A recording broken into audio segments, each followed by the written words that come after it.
găsit la un nou vlog, eu sunt Antonia și astăzi avem aici două EOL-uri care o să le deschidem astăzi. Deci haideți să începem. Avem unul mic, după o să-l deschidem pe cel mare, îl dăm la o parte și haideți să-l deschidem. Fermoar.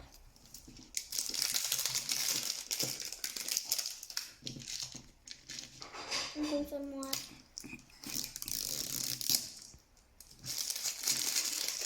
Cam așa arată. E albastru.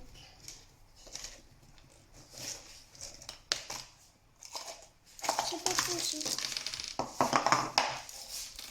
Aceasta e păpușa. Uitați să...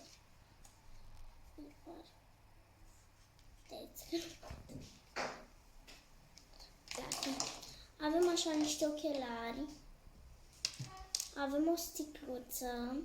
Avem niște papucei. Avem chestiile astea două care s-au rupt. Mai avem o suzețică. Suzetă și o hăinuță foarte drăguță. Așa. Mă ajuți? Gata. Acum îi punem în bluzița asta, rochița. E foarte frumoasă păpușica și hăinuța ei e drăguță.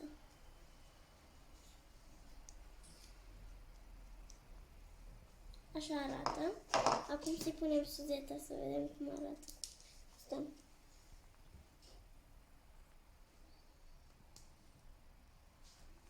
Așa arată. Acum să-i punem bidon.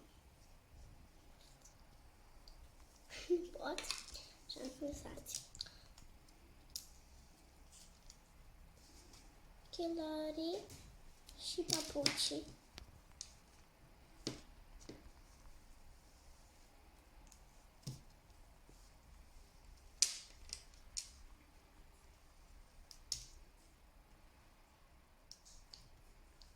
Cam așa arată păpușica.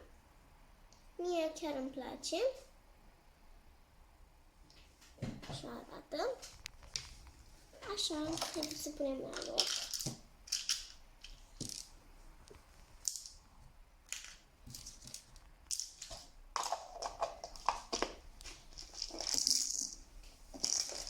Așa, acum o deschidem pe aceasta. Are numai sirene pe ea. EOL, deci haideți să deschidem. Să găsim fermoarul. Se pare de asta.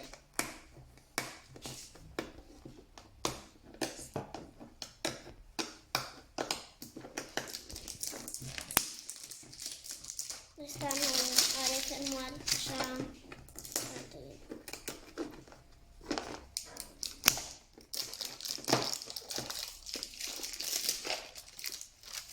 Este un portofel. Wow! Avem aici colecția. Avem niște acțipilduri. Așa arată. Avem o gentuță, un pieptăn, o scoadă și cea mai faină chestie, că este un EOL și are bluză. Am reușit. Așa arată.